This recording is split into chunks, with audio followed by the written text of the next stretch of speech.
Good morning students, कैसे हैं आप लोग। उम्मीद करता हूँ सब लोग fit and fine, happy and healthy होंगे, राइट।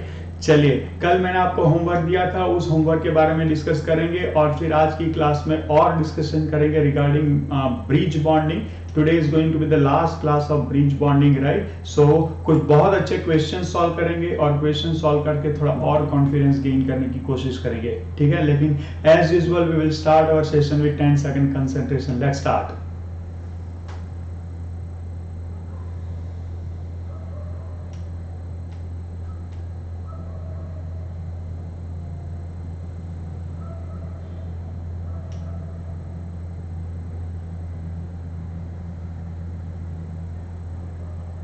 ओके, तो हम और आप एक दूसरे के साथ टोटली कनेक्ट हो चुके हैं। तो यहाँ से जो कुछ भी डिलीवर होगा वो आपके दिमाग में डीप रूट तक उतर जाएगा, जो हमेशा आपकी एग्जाम में आपको अपना स्कोर और कॉन्फिडेंस इंप्रूव करने में आपकी मदद करेगा। Let me know if you can start our day.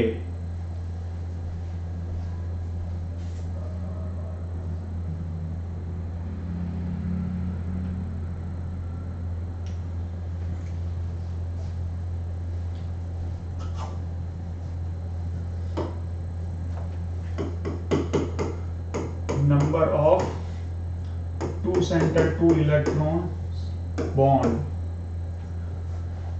in Al2CH3 6 times। चलो स्टूडेंट्स,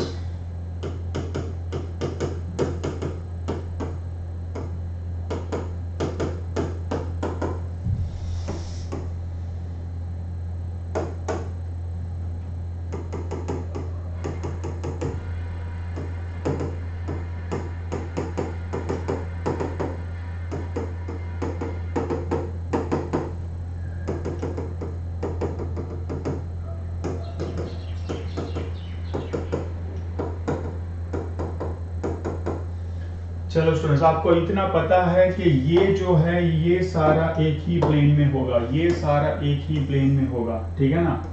चलो, ये सारा एक ही प्लेन में होगा। अब एक और चीज है जिसमें ऑफ कोर्स ये परपेंडिकुलर होगा, तो ये कार्बन को कंसीडर ना कर ले। तो ये कार्बन और एल्यूमिनियम एक ही प्लेन में होंगे, ये कार्बन एल्यूमिनियम एक ही प्लेन में होंगे, और ये टेट्राहेड्रल होता है, लेकिन फिर भी एक हाइड्रोजन तो डेफिनेटली इसके प्लेन में होगा, एक हाइड्रोजन इसके प्लेन में होगा, एक हाइड्रोजन इसके प्लेन में होगा, एक हाइड्रोजन इसके प्लेन में होगा। तो कुल मिलाकर कितने एटम्स एक प्लेन में हो गए? कुल मिलाकर कितने एटम्स एक प्लेन में हो गए? 1 2 3 4 5। तो 5 यहां पर हो जाएंगे, 5 यहां पर हो जाएंगे, तो कुल मिलाकर 10 atoms, 10 atoms in a plane. अब two center two electron bond, two center two electron bond के लिए बहुत सारे स्टूडेंट्स ने थोड़ी गड़बड़ कर दी। ये बॉन्ड जो होता है ना, ये तो पूरा एक बॉन्ड है, ये पूरा एक बॉन्ड है, ये पूरा एक बॉन्ड है, ये पूरा एक बॉन्ड है, तो ये हो जाएगा 3C2E बॉन्ड। लेकिन ये 2C2E बॉन्ड होता है, ये 2C2E बॉन्ड होता है, ये 2C2E बॉन्ड होता है, और ये 2C2E बॉन्ड होता है। तो कुल मिलाकर 2C2E बॉन्ड कितने हो गए? 4 हो गए। यहाँ गलती हो जाती है स्टूडेंट्स। क्यों ऐसा?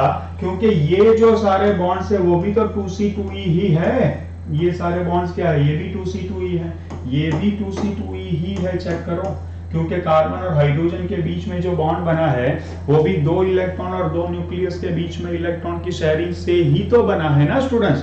तो ये गड़बड़ होनी नहीं चाहिए। तो अब चेक करो एक बार, सब लोग चेक करो, तो कितने हो जाएंगे? 1 2 3 4 5 6 7 8, ये हो गए। किसी एक को कंसीडर कर लो, 9 10 11 यहाँ और 11 यहाँ, तो टोटल कितने हो जाएंगे? 22 2C2E बॉन्ड्स हो जाएंगे। बताओ, क्लियर है? क्लियर है? सब लोगों को क्लियर है? बताओ। चलो, सब लोगों को क्लियर हुआ? सब लोगों को चैट बॉक्स में मेंशन कर लो स्टूडेंट्स, चैट बॉक्स में मेंशन कर लो ये क्वेश्चन सब लोगों को क्लियर हुआ है ऐसा।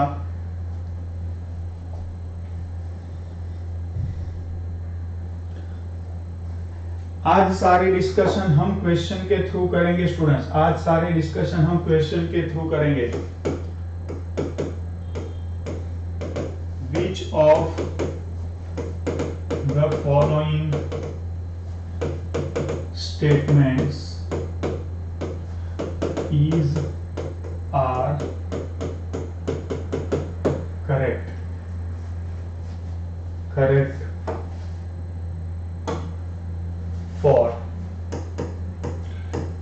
Al2PH 6 times. पीएच का मतलब समझते हैं, पीएच का मतलब क्या होगा, चैट बॉक्स में मेंशन करो। पीएच का मतलब क्या होगा स्टूडेंट्स, पीएच का मतलब क्या होगा बताओ, कोई बता सकता है पीएच का मतलब क्या होता है? पीएच का मतलब होता है फिनाइल। फिनाइल, फिनाइल का मतलब क्या होता है? C6H5। अब ऑर्गेनिक केमिस्ट्री इतना हम पढ़ चुके हैं, उसके बाद आप लोगों को ये कंफ्यूजन नहीं होना चाहिए, ठीक है? चलो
गुड।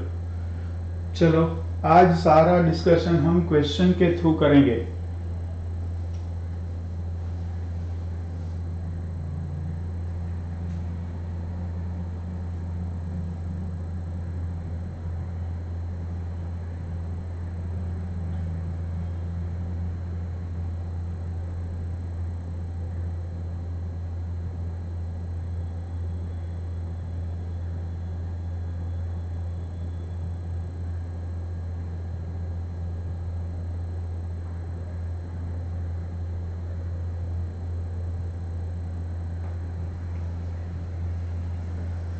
तो can we make a structure, structure बना सकते हैं जैसा स्ट्रक्चर हमने बनाया था किसके लिए,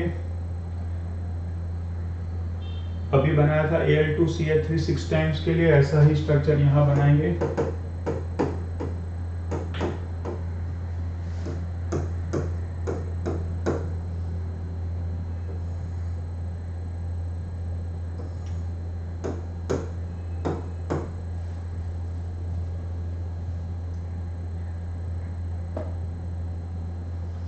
चलो एनालाइज करना स्टार्ट करते हैं स्टूडेंट्स। क्वेश्चन में क्या पूछ रखा है उसको देखें। क्या पूछ रखा है? सबसे पहला sp2 sp3 sp2, तो ये होता है sp3, ये होता है sp2 और ये होता है sp3। तो एक्चुअली इसका आंसर क्या आना चाहिए? sp3 sp2 sp3 आना चाहिए। ए इज रॉन्ग।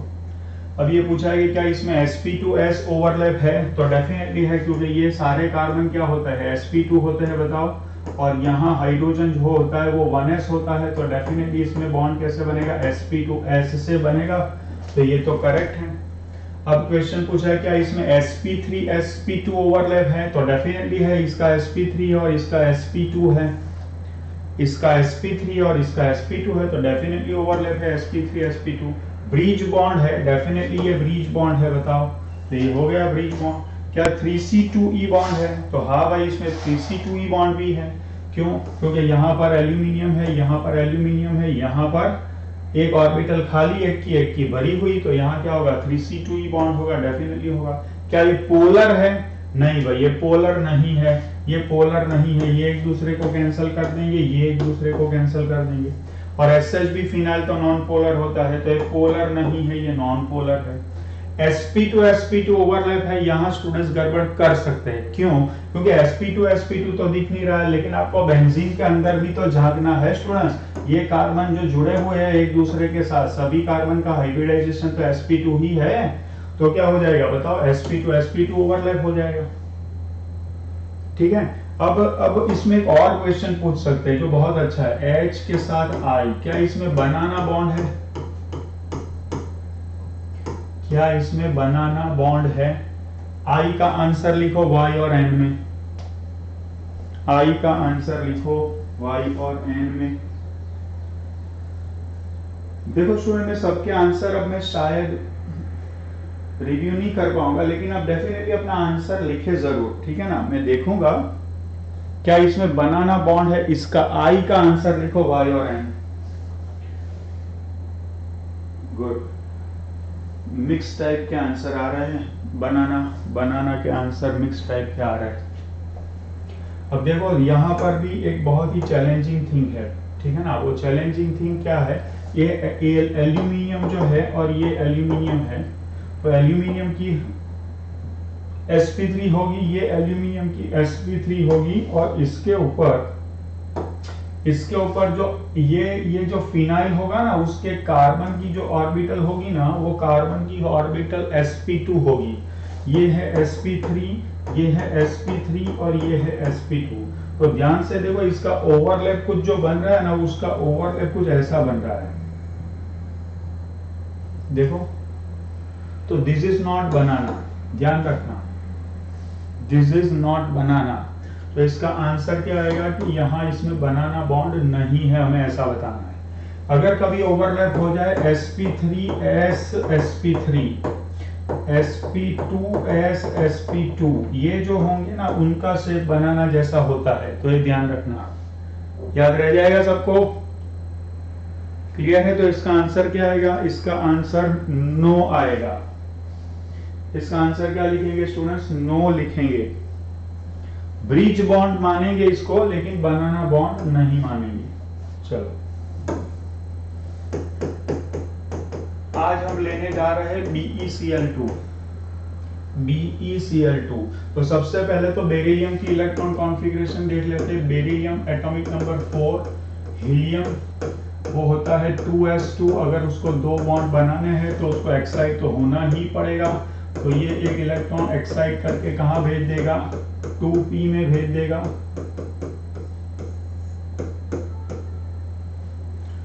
2p में भेज देगा, तो इसका हाइब्रिडाइजेशन होकर के ये क्या बन सकता है, sp। क्या इसको हम स्टेरिक नंबर से सॉल्व कर सकते हैं? चेक करो, बेरिलियम के साथ क्या अटैच्ड है, 2 क्लोरीन अटैच्ड है। बेरिलियम के आउटर मोस्ट ऑर्बिट में कितने इलेक्ट्रॉन होने चाहिए, 2, तो इसके ऊपर कोई लोन पेयर नहीं होगा, तो स्टेरिक नंबर के हिसाब से 2 + 0 = 2, तो हाइब्रिडाइजेशन क्या होगा, sp। कोई लोन पेयर नहीं है, तो ज्योमेट्री क्या हो जाएगी, लीनियर, ठीक है ना। तो इसकी ज्योमेट्री क्या होगी स्टूडेंट्स, लीनियर होगी, BeCl एंड BeCl। और हाइब्रिडाइजेशन क्या है students, wait for a while, थोड़ी देर रुक जाओ। हाइब्रिडाइजेशन क्या है स्टूडेंट्स, हाइब्रिडाइजेशन है sp। तो उसके पास क्या होगी, उसके पास ये और ये ऑर्बिटल क्या होगी, एम्प्टी होगी। क्या होगी स्टूडेंट्स, एम्प्टी होगी। और ये एम्प्टी ऑर्बिटल को मैं अगर ऐसे दिखाऊं और दूसरी एम्प्टी ऑर्बिटल को मैं ऐसे दिखाऊं, ठीक है, तो क्या होगा बताओ। यहां पर एक बहुत ही इंपॉर्टेंट और ब्यूटीफुल चीज होने जा रही है, और वो क्या होगी, वो ये होगी कि क्लोरीन की यहां पर कंप्लीटली फील्ड ऑर्बिटल होती है, क्लोरीन की कंप्लीटली फील्ड ऑर्बिटल होती है, इसका इसमें क्या होगा, बैक बॉन्डिंग होगा। सेम वे ऐसी यहां पर इस क्लोरीन की कंप्लीटली फील्ड ऑर्बिटल होती है, मैं एम्प्टी बोल गया, कंप्लीटली फील्ड ऑर्बिटल होती है, इसका इसमें बैक बॉन्डिंग होगा। इतना अच्छा नहीं होगा लेकिन होगा, BeF2 है तो बहुत ही अच्छा होगा, ठीक है ना। तो इसमें क्या होता है, इसमें बैक बॉन्डिंग होगा, ठीक है। चलो लिख लो, इतना अच्छा नहीं होगा लेकिन होगा।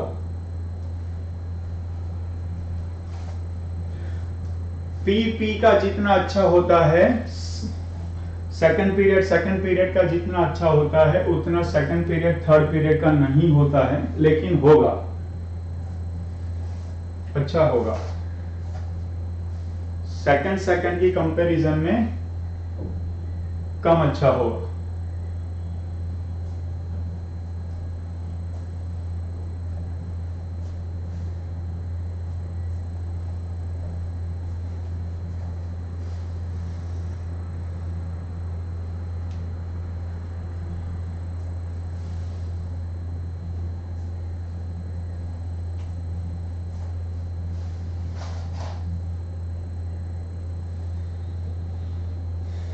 पी लिख देना स्टूडेंट्स।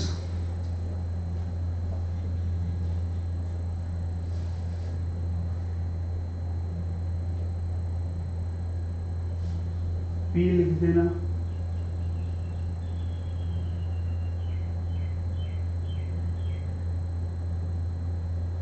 कल मैंने जो लिखवाया होगा तो वो कैंसिल कर दो students, it was my mistake. अगर आप लोगों ने Al2 Cl Cl Cl3 6 times मैंने कल बनाना लिखवा दिया है तो आई करेक्ट माई सेल्फ के वहां पर से बनाना वर्ड निकाल दो। थैंक यू हीत, वहां पर से बनाना वर्ड निकाल दो। ब्रिज वर्ड वहां पर आएगा, बनाना निकाल दो।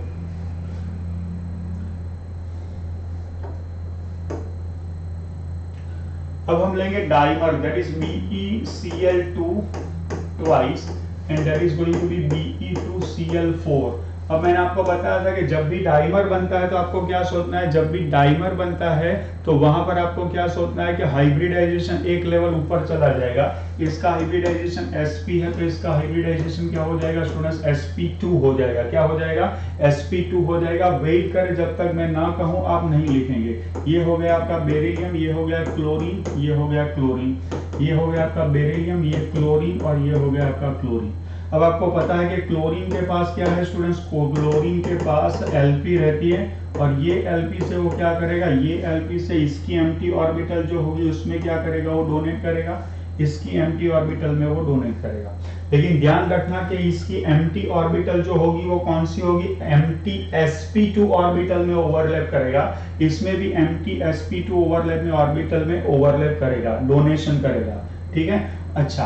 अब और एक चीज जो बहुत इंपॉर्टेंट है, आप समझना चाहेंगे कि अभी भी ये बेरिलियम के ऊपर क्या है, अभी भी ये बेरिलियम के ऊपर एम्प्टी ऑर्बिटल होगी। कौन सी होगी, वो अनहाइब्रिडाइज्ड 2pz वाली ऑर्बिटल अभी भी इसके ऊपर एम्प्टी होगी। और ये क्लोरीन की कंप्लीटली फिल्ड ऑर्बिटल होती है, ये क्लोरीन की कंप्लीटली फिल्ड ऑर्बिटल जो होती है वो कंप्लीटली फिल्ड ऑर्बिटल इसके साथ क्या होगी, इसके साथ पैरेलल होगी, इसके साथ क्या होगी, पैरेलल होगी। ठीक है, तो क्या हुआ बताओ, इसमें ब्रिज बॉन्ड बना, इसमें ब्रिज बॉन्ड बना और साथ में बैक बॉन्ड भी बना।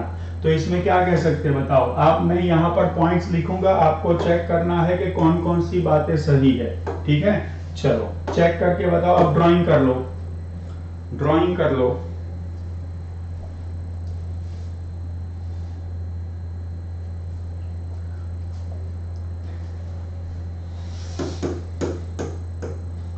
पोलर,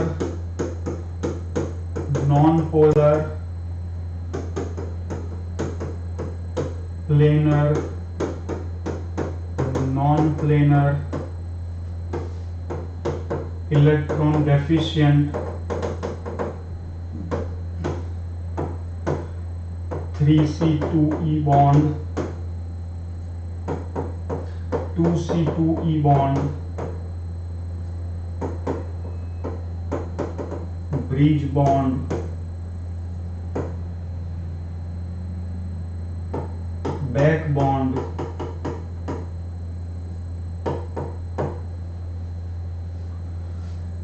3C4E bond,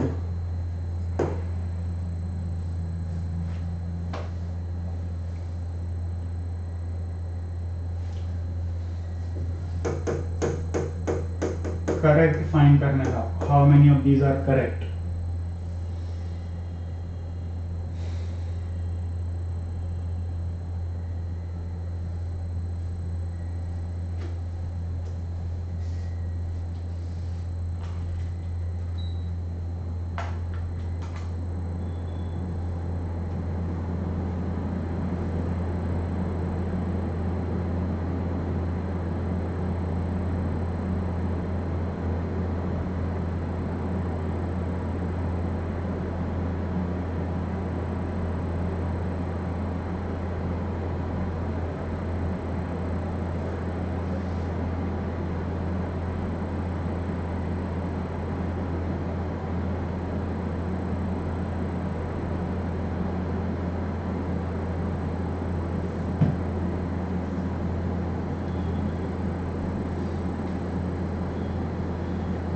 चलो स्टूडेंट्स चेक करें, बहुत सारे आंसर ऑलरेडी हमने इसमें ही बनाकर छोड़ दिए। बताओ, पहली तो बात है कि पोलर नहीं होगा, क्यों? क्योंकि ये यहाँ और ये यहाँ एक दूसरे को कैंसिल कर देंगे। बताओ,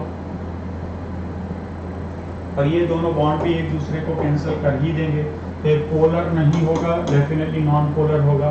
हाइब्रिडाइजेशन कौन सा है? sp2 है, तो डेफिनेटली ये प्लेनर होगा, नॉन प्लेनर नहीं होगा। इलेक्ट्रॉन डेफिशिएंट, चेक करो कि बेरिलियम का ऑक्टेट कंप्लीट हो चुका है। बेरिलियम के आसपास 2 + 2 + 2 टोटल 6 इलेक्ट्रॉन्स है, तो ये बेरिलियम अभी भी इलेक्ट्रॉन डेफिशिएंट है। 3c2e बॉन्ड, क्या कोई इसमें 3c2e बॉन्ड है? नहीं, 3c2e कोई बॉन्ड नहीं है। चेक करो, क्योंकि ये जो बन रहा है वो एक अलग बॉन्ड है, ये जो बन रहा है वो एक अलग कोऑर्डिनेट कोवेलेंट बॉन्ड है, तो 3c2e बॉन्ड इसमें नहीं है। इससे आगे जाएंगे, 2c2e बॉन्ड है। हाँ भाई, सारे 2c2e बॉन्ड ही है। ब्रीच बॉन्ड है, हाँ भाई, इसको बॉन्ड तो ब्रीच बॉन्ड ही कहेंगे। बैक बॉन्ड है, हाँ भाई, ये बैक बॉन्ड भी यहाँ तो बन रहा है, देख लो, ये बैक बॉन्डिंग हो रही है। एक और 3c4e बॉन्ड है क्या इसमें? 3c4e नहीं, इसको बोल देते हैं बहुत सारे टीचर्स और बहुत सारी बुक्स में भी इसे 3c4e बॉन्ड बोला है, लेकिन हम बोलेंगे कि नहीं भाई, इसमें 3c4e बॉन्ड नहीं है। क्या आप लोगों को ये समझ में आया कि आपका आंसर क्या बन रहा है? बताओ, आपका आंसर, अरे यार, अल्फाबेट लिखने में भी मैंने गलती कर दी, ABCDEFGHI। चलो ठीक है, आप देख लेना अपने हिसाब से। सॉरी स्टूडेंट्स, मैंने अल्फाबेट लिखने में गड़बड़ कर दी। क्या आप लोगों को ये समझ में आया? सब लोगों को बताओ बताओ।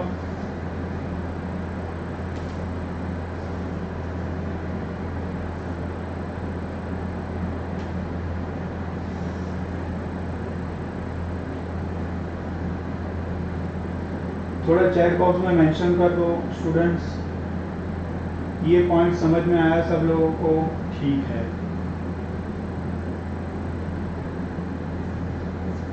अब मैं आपको एक फैक्ट लिखवा रहा हूं जो बहुत इंपॉर्टेंट है। Coordination number of second period element can be maximum 4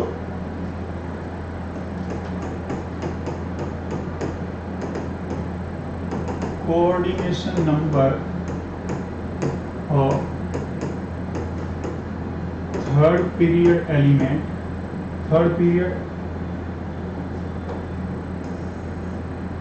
third and onwards, माने 4, 5, 6 कुछ भी कह सकते, onwards period elements can be 6। अब 6 से भी ऊपर हो सकता है, लेकिन जनरली 6। अब इसमें 4 क्यों? बताओ, 4 क्यों? कोऑर्डिनेशन नंबर का मतलब समझो पहले। तो कोऑर्डिनेशन नंबर का मतलब ये है कि अगर आप कोई मॉलिक्यूल बना रहे हैं, उसकी क्रिस्टल लेटाइज बन रही है, तो किसी गिवन एटम के आसपास मैक्सिमम कितने नंबर ऑफ एटम्स एकोमोडेट हो सकते हैं, रह सकते हैं, अरेंज हो सकते हैं, उसे क्या कहते हैं? उसे कोऑर्डिनेशन नंबर कहते हैं।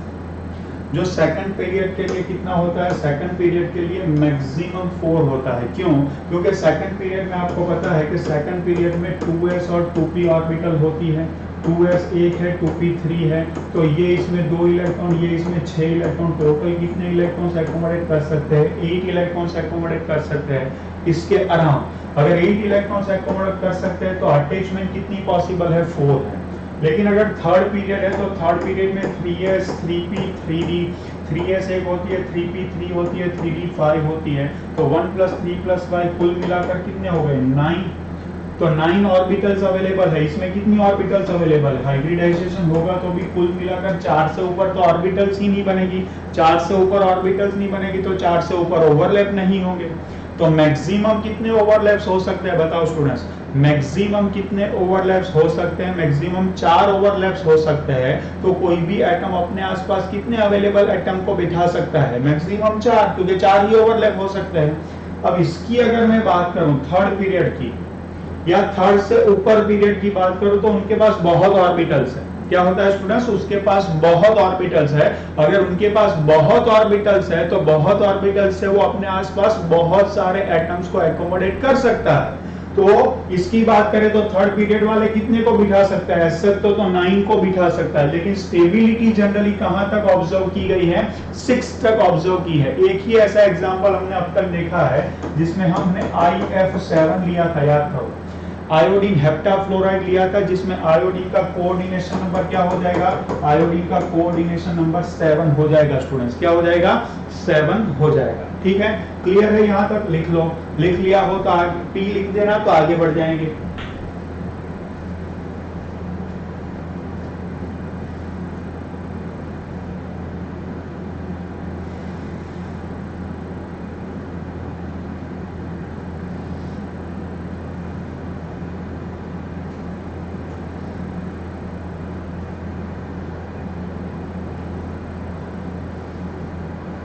चलो ठीक है, बहुत आराम से लिख लिया। अब इसके पास आ जाओ, इसके पास आ जाओ स्टूडेंट्स। BeCl2 हमने अभी अभी देखा, BeCl2 हाइब्रिडाइजेशन कौन सा है, हाइब्रिडाइजेशन sp है। उसमें से मैंने क्या बनाया, उसमें से मैंने डाइमर बनाया, तो ये बन गया Be2Cl4। अब ये Be2Cl4 है तो हाइब्रिडाइजेशन क्या होगा, नॉर्मल से डाइमर बनता है, तो ये क्या है, नॉर्मल या तो मोनोमर लिख दो, मोनोमर। उसमें से क्या बनाया मैंने, उसमें से मैंने डाइमर बनाया, तो डाइमर बनाने के बाद क्या हुआ बताओ, डाइमर बनाने के बाद हाइब्रिडाइजेशन एक बन गया। अगर मैं आपको पूछूं कि क्या इसका पॉलीमर पॉसिबल है, क्या इसका पॉलीमर पॉसिबल है, तो पॉलीमर को पॉसिबल बनाने के लिए क्या करना पड़ेगा, पॉलीमर को पॉसिबल बनाने के लिए इसके आसपास डाइमर बना। पहले तो एक बात समझ लो, डाइमर बना तो क्या हुआ, एक एटम की अरेंजमेंट और बढ़ गई।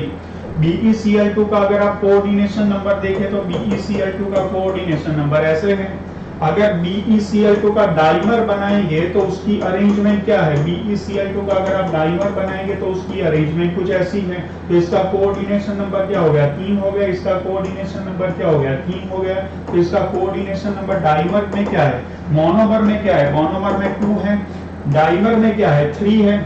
और बेरिलियम कौन से पीरियड का एलिमेंट है, बेरिलियम कौन से पीरियड का एलिमेंट है, सेकंड पीरियड का एलिमेंट है। बहुत ही इंपॉर्टेंट चीज मैं आपको बताने जा रहा हूं, बहुत इंपॉर्टेंट, बहुत इंपॉर्टेंट, सुनना ध्यान से। क्या इसका पॉलीमर पॉसिबल है, इसका पॉलीमर पॉसिबल है, तो coordination number, beryllium second period का एलिमेंट है, मोनोमर में कोऑर्डिनेशन नंबर 2 है, डाइमर में कोऑर्डिनेशन नंबर कितना है, 3 है। तो बेरिलियम अपने आसपास कितने एटम को एकोमोडेट करवा सकता है बताओ, बेरिलियम का पीरियड नंबर क्या है, 2 है, तो वो मैक्सिमम कितना कोऑर्डिनेशन नंबर अफोर्ड कर सकता है बताओ, बेरिलियम कितना कोऑर्डिनेशन नंबर अफोर्ड कर सकता है, 4। यहां पर कोऑर्डिनेशन नंबर डाइमर बनाने पर क्या पहुंचा है, 3 है। तो इसका मतलब ये कि वो कोऑर्डिनेशन नंबर 4 तक अफोर्ड कर पाता है। इसका मतलब क्या हुआ बताओ, इसका पॉलीमर पॉसिबल है। तो इसके पॉलीमर के बारे में अब हम बात करेंगे, इसका पॉलीमर पॉसिबल है। अब देखो स्टूडेंट्स, इसमें क्वेश्चन ऐसे भी पूछ लेते हैं कि क्या इसका पॉलीमर पॉसिबल है, क्या इसका पॉलीमर पॉसिबल है। देखो ध्यान से, कल हमने एक बहुत ही इंपॉर्टेंट एग्जांपल डिस्कस किया था, जैसे कि BH3 डिस्कस किया था स्टूडेंट्स, BH3 का एसएच हाइब्रिडाइजेशन क्या है, BH3 का एसएच हाइब्रिडाइजेशन sp2 है। अगर आप इसका डाइमर बनाएंगे BH3 twice, that is called B2H6 and that is called what, इसका नाम बोरेन था, याद करो बोरेन। इसका नाम क्या होगा, इसका नाम होगा डाइबोरेन। क्या हो जाएगा इसका नाम, डाइबोरेन। हाइब्रिडाइजेशन कौन सा होगा, sp3 होगा। क्या होगा, हाइब्रिडाइजेशन sp3 होगा। तो ये हो गया डाइमर। ये क्या है स्टूडेंट्स, ये है मोनोमर। ये क्या है स्टूडेंट्स, ये है मोनोमर। ये क्या है स्टूडेंट्स, डाइमर। अब मुझे बताओ कि क्या इसका पॉलीमर बनेगा, क्या इसका पॉलीमर बनेगा, इसका polymer BH3 n times. Do you think it is possible, answer लिखो, आंसर लिखो स्टूडेंट्स, आंसर लिखो, y और n, फटाफट फटाफट आंसर लिखो, y और n। चलो एक आंसर आ गया, ध्वनन का आंसर आ गया, शिवानी, हितेश मीन्स दक्ष का आंसर आ गया, आमिर, हिद, बोलो बोलो कि कैसी लगी है ट्रिक, कैसी लगी आप मुझे बताओ, ट्रिक कैसे लगी, समझ में आया? इसका पॉलीमर नहीं बनेगा, क्यों? क्योंकि डाइमर बनते ही इसका कोऑर्डिनेशन नंबर 4 हो जाता है। बताओ, डाइमर में ही इसका कोऑर्डिनेशन नंबर 4 हो जाएगा, तो वो पॉलीमर में नहीं जा पाएगा। अब मैं यहां पर लिख रहा हूं AlH3, AlH3 में से बनेगा Al2H6, ये हो गया आपका मोनोमर, ये हो गया आपका डाइमर। क्या इसका AlH3 n टाइम्स, क्या इसका पॉलीमर बनेगा? क्या ये पॉसिबल है? इसका आंसर Y और N में लगाओ नीचे फटाफट। क्या इसका पॉलीमर बनेगा?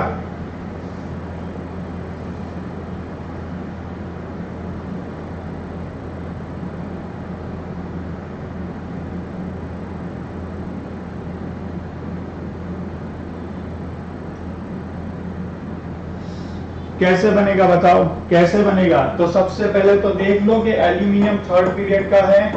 AlH3 में अक्सर sp2 हाइब्रिडाइजेशन होता है। जब ये डाइमर बनेगा तो एक हाइब्रिडाइजेशन और बढ़ा देंगे, तो क्या हो जाएगा sp3, और AlH3n बनता है, तो ये थर्ड पीरियड का है, तो कोऑर्डिनेशन नंबर क्या एज्यूम करता है? 6। कौन सा कोऑर्डिनेशन नंबर एज्यूम कर लेगा? 6। और कोऑर्डिनेशन नंबर अगर 6 एज्यूम कर लिया तो ये क्या बन सकता है? sp3b2 बना लेगा। हालांकि वो इतना स्टेबल नहीं होता है, ठीक है ना? चलो, क्या AlCl3n times, do you think it is possible? बताओ।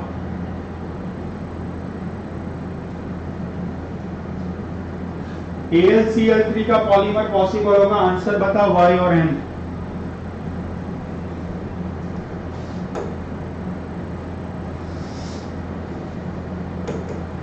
BeCl2, फिर हो जाएगा Be2Cl4, और फिर हो जाएगा BeCl2n टाइम्स।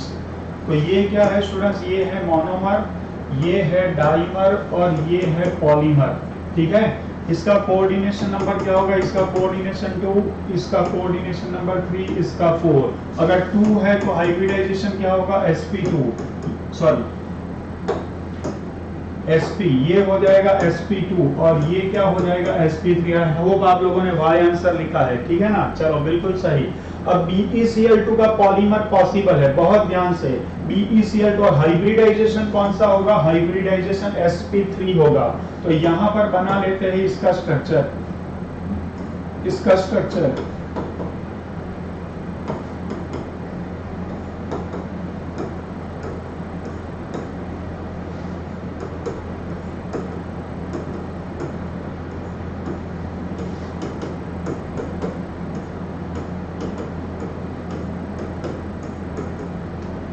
कुछ इस तरह से इसका स्ट्रक्चर बनेगा। अगर मैं चाहूं तो इसकी बॉन्डिंग अगर मुझे दिखानी है तो मुझे कुछ इस तरह से दिखानी पड़ेगी।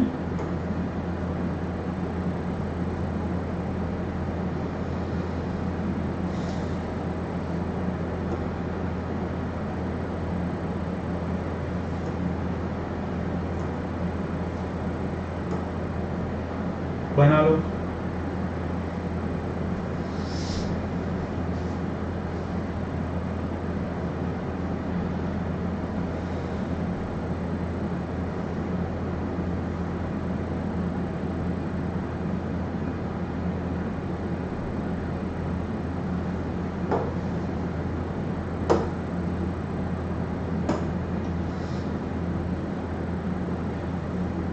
देखो स्टूडेंट्स, हाइब्रिडाइजेशन BeCl2 हो रहा है, तो यहाँ पर एक ऑर्बिटल, यहाँ एक ऑर्बिटल, यहाँ एक ऑर्बिटल, यहाँ एक ऑर्बिटल, ऐसा होगा। तो होता यह है कि कोई भी दो ऑर्बिटल में बॉन्डिंग इलेक्ट्रॉन पेयर होगी। मान लो कि इसको मैं काट लेता हूँ, किसी भी दो ऑर्बिटल के लिए, तो यहाँ Cl है और यहाँ Cl है, तो ये दोनों Cl एक प्लेन में होंगे, और उसके परपेंडिकुलर प्लेन में, मैंने कल स्ट्रक्चर बताया था, इसके परपेंडिकुलर प्लेन में दो एम्प्टी ऑर्बिटल होगी। उसके परपेंडिकुलर प्लेन में क्या होगी? दो एम्प्टी ऑर्बिटल होगी, and this is how it goes on. तो आप समझ सकते हैं कि इसका प्लेन अगर ये है तो इसका प्लेन ये होगा। तो ये दोनों प्लेन एक दूसरे से ऐसे परपेंडिकुलर होंगे, ऐसे ऐसे परपेंडिकुलर। ये अगर ऐसा है तो ये ऐसा होगा, फिर ऐसा होगा, फिर ऐसा होगा, इट गोज ऑन। या पूरा स्ट्रक्चर समझ में आया? सोचो जरा।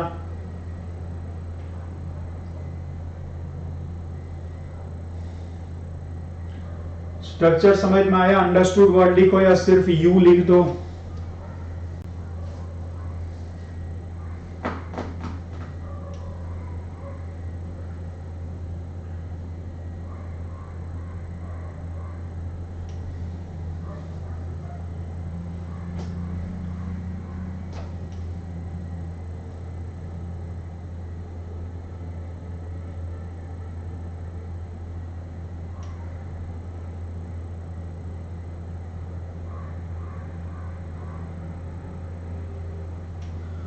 चलो, तो इसके रिलेटेड अगर मैं आपको कुछ क्वेश्चंस यहां पर डालूं तो आप मुझे इसका आंसर बताना।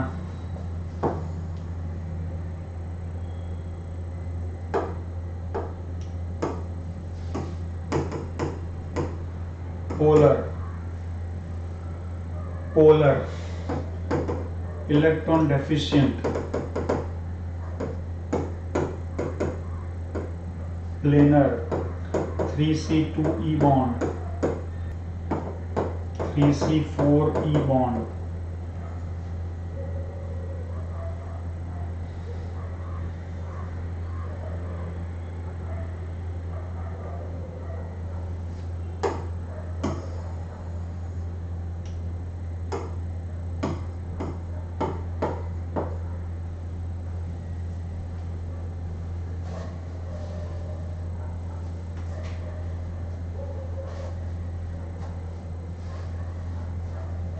you will have to find the correct statement, correct, इसमें से कितने करेक्ट है।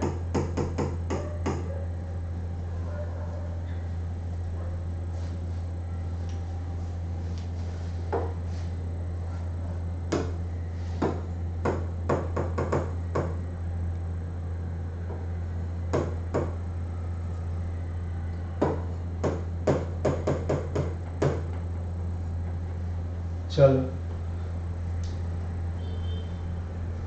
कितने करेक्ट हैं?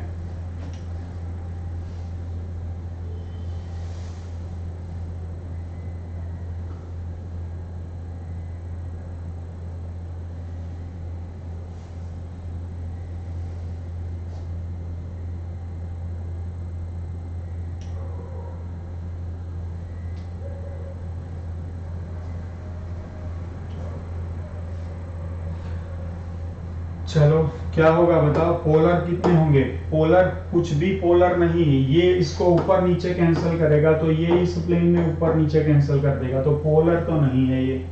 क्या ये इलेक्ट्रॉन डेफिशिएंट है? तो चेक कर लो कि बेरिलियम का ऑक्टेट अब कंप्लीट है। चेक करो, बेरिलियम के आसपास 1 2 3 4 4 बॉन्ड है, 8 इलेक्ट्रॉन है, तो ये इलेक्ट्रॉन डेफिशिएंट भी नहीं है। क्या ये प्लेनर है? अभी डिस्कशन कर लिया कि ये भाई प्लेनर नहीं होता है, अलग अलग प्लेन में है, तो ये प्लेनर नहीं है। क्या इसमें कोई 3C2E बॉन्ड है? नहीं, ये अलग बॉन्ड है, ये अलग बॉन्ड है, तो 3C2E बॉन्ड भी नहीं है। अगर किसी बुक्स में जो दिया है उसके हिसाब से अगर आपको कंसीडर करना है अलग बात है, लेकिन इसके में भी 3C4E बॉन्ड कोई नहीं है। ब्रिज बॉन्ड है क्या इसमें? हाँ डेफिनेटली ये ब्रिज बॉन्ड है, ये ब्रिज बॉन्ड डेफिनेटली है। क्या इसमें बैक बॉन्डिंग होगी? जरूरत ही नहीं और पॉसिबल ही नहीं है, क्योंकि सेंट्रल एटम के पास एम्प्टी ऑर्बिटल अब अवेलेबल ही नहीं है, तो ये गलत हो जाएगा। कितने सही है? Only F, only F.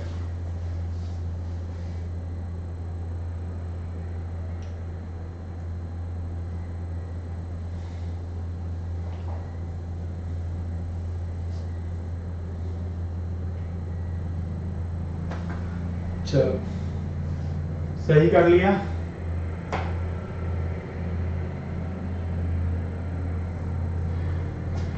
ये डायग्राम में इसको कोऑर्डिनेट कर लो, ठीक है? चलो,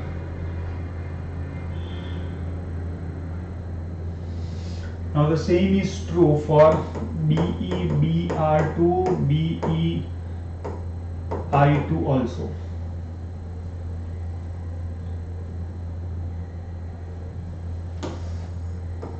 लेकिन BeF2 का पॉलीमर नहीं बनता है, नॉट पॉसिबल।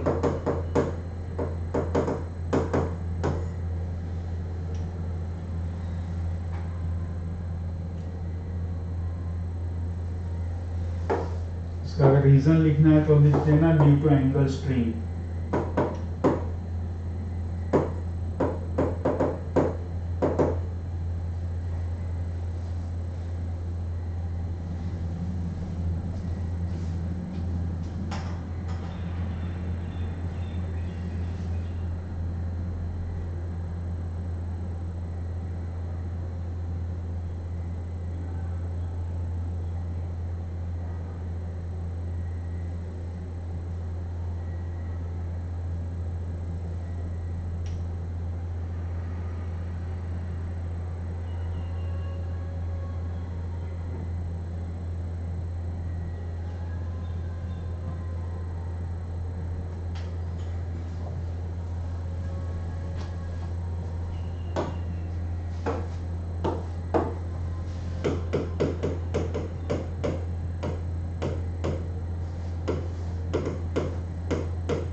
चलो बनाओ।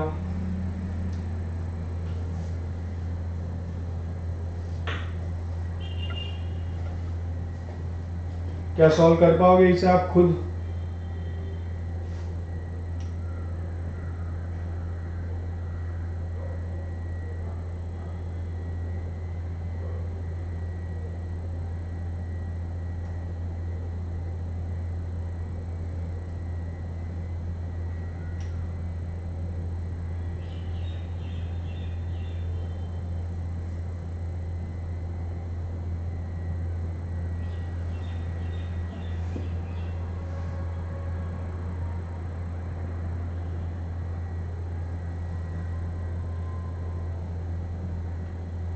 क्या आप स्ट्रक्चर बना पाओगे?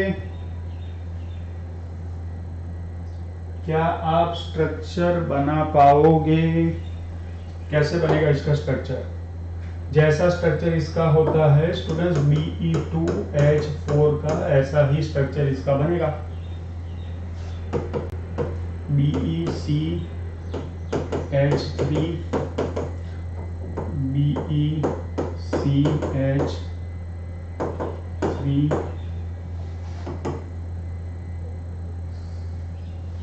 मैंने कुछ गड़बड़ कर दी? हाँ सॉरी स्टूडेंट्स।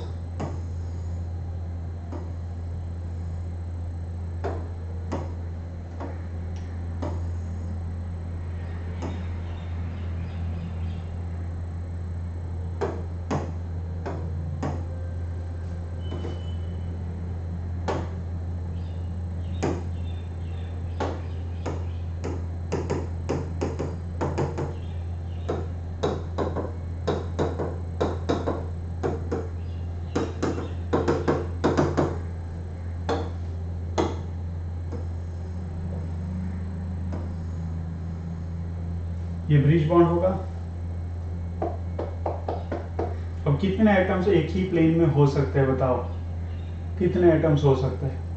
तो पहले तो ये समझ लो कि इसका हाइब्रिडाइजेशन जो होगा ना, ये हाइब्रिडाइजेशन ये sp2 होगा। चेक करो बैक जाकर। तो अगर sp2 होगा तो क्या होगा पता है? sp2 होगा, इसको मैं बीच से काट लूं तो ये बेरिलियम, ये कार्बन, ये कार्बन, ये कार्बन, ये सारे क्या हो जाएंगे? ये सारे एक ही प्लेन में हो जाएंगे, एक ही प्लेन में हो जाएंगे। अब दूसरी बात ये है कि ये तीन में से ये कार्बन तो sp3 में होगा, ये कार्बन sp3 में होगा, लेकिन उसका एक हाइड्रोजन तो इस कार्बन के प्लेन में होगा, एक हाइड्रोजन तो इस कार्बन के प्लेन में होगा। बताओ स्टूडेंट्स, तो कितने हो जाएंगे? एक ये हो जाएगा, ये हो जाएगा, ये हो जाएगा, ये बेरिलियम है, ये एंड ये। चलो चेक करो कितने हो गए, कितना आंसर आ रहा है? 10 एटम्स आ रहा है। 10। Are you getting the same answer? बोलो, कॉन्फिडेंस बढ़ रहा है स्टूडेंट्स? बताओ। देखो, ब्रिज बॉन्ड जैसे डिफिकल्ट टॉपिक को भी हमने बहुत आसान बना लिया है।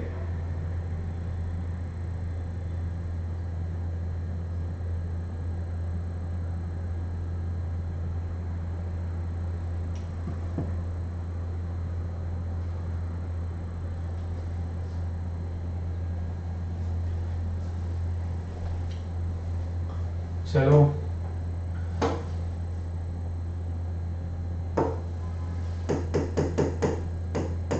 what is R true for BeH2 n times and BeCH3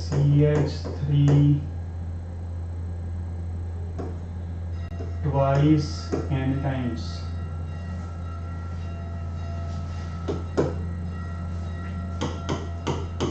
Both are non-polar.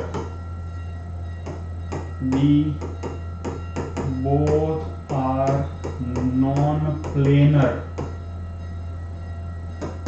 C, both are electron deficient. And D, both have only 3C2E bonds.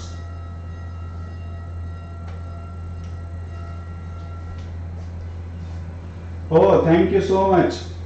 Thank you so much, students. Thank you so much for all your wishes. Thank you so much. Yes, 9th of October falls to be my birthday. Thank you so much.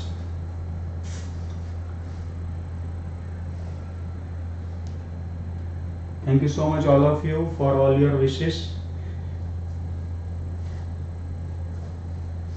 किसी एक student ने post कर दिया तो सभी students के चेहरे पर एक स्माइल आ गई आज एस्टर का बर्थडे है। ठीक है, चलो, thank you so much for all your wishes. I can not thank all of you individually, so still जितने भी स्टूडेंट्स ने पोस्ट किया है चैट बॉक्स में, उन सबको मेरी ओर से धन्यवाद। आप लोगों की विशेष मेरे लिए बहुत मायने करती है। जैसे स्टूडेंट के लिए टीचर इम्पोर्टेंस होते हैं, तो टीचर के लिए स्टूडेंट्स की विशेष भी बहुत इम्पोर्टेंट होती है। Thank you so much students, thank you so much. चलिए क्वेश्चन की ओर फोकस करेंगे स्टूडेंट्स।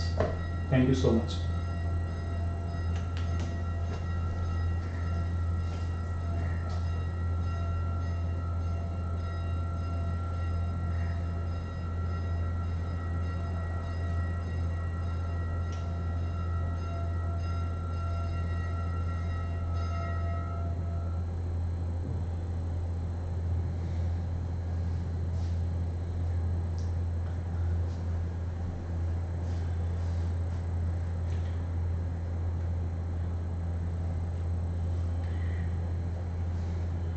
जब हम फेस टू फेस मिलेंगे तब कुछ सेलिब्रेशन के बारे में सोचेंगे students, for sure.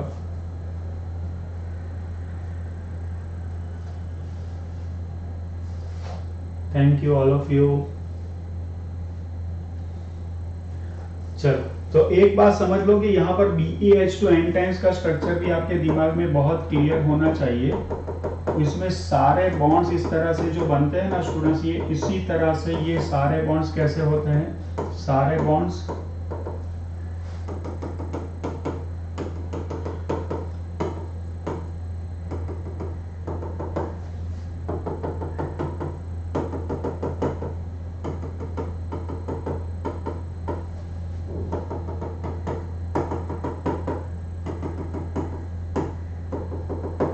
It goes like this. अब यहां पर मैं थोड़ा बदल देता हूं स्टूडेंट्स, एक मिनट में इसको थोड़ा काट लूं।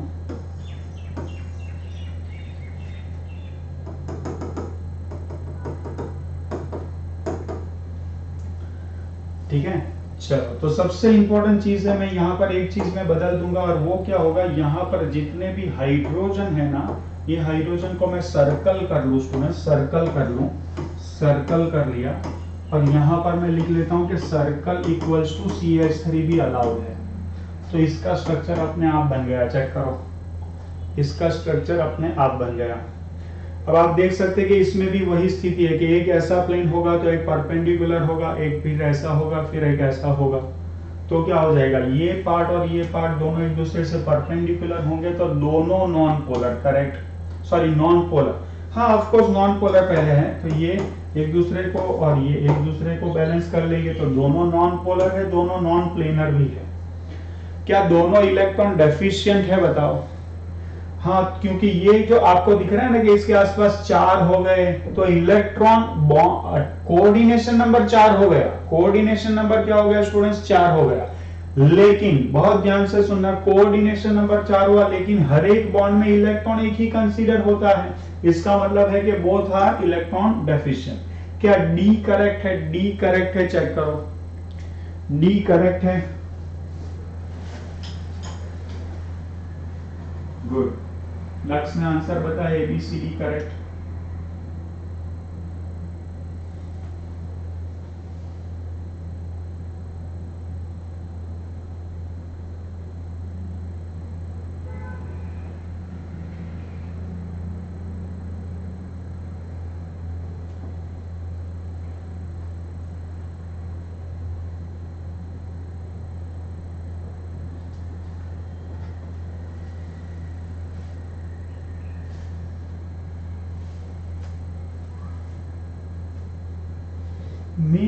मीत आप कौन सा रीजन पूछ रहे हैं? Can you explain reason for B option? Okay fine भाई, बी नॉन प्लेनर तो है ही ना। जैसे जैसे जैसे एक मिनट रुक जाओ स्टूडेंट्स, हमने सबसे पहला एग्जांपल लिया था ये वाला, I am not sure where it is.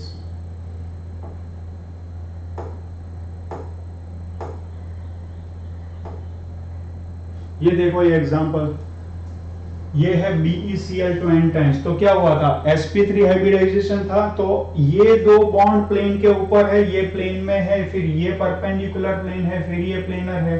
तो same is the case here also. Check करो कि ये एक प्लेन होगा, क्योंकि हाइब्रिडाइजेशन अब sp3 है, तो दो बॉन्ड एक प्लेन में होंगे, तो दूसरे दो बॉन्ड अलग प्लेन में होंगे, फिर अलग प्लेन में, फिर अलग प्लेन में। तो उसी तरह ये आगे बढ़ रहा है, ये एक अलग प्लेन होगा। जैसे अगर मैं डायग्राम बनाकर आपको दिखाऊं, तो ये एक प्लेन है, चेक करो, ये एक प्लेन है, ठीक है।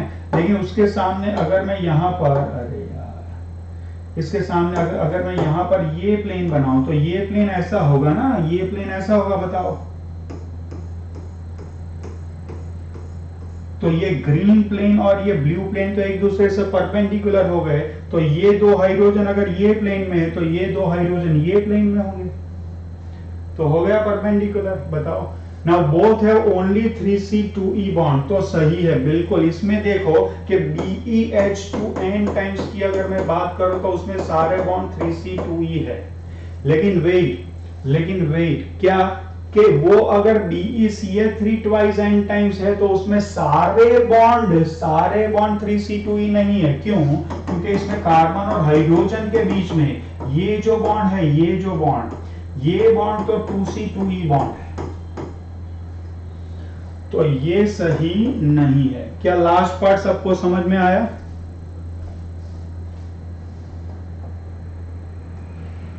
मीत अब क्लियर हो गया है वो पॉइंट बी वाला?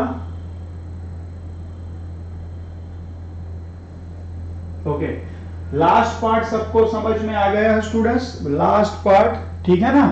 तो ये एक अच्छा क्वेश्चन था स्टूडेंट्स। सोचे अपने आप भी थोड़ा कि हमने इसे बहुत ढंग से बनाया, सॉल्व किया।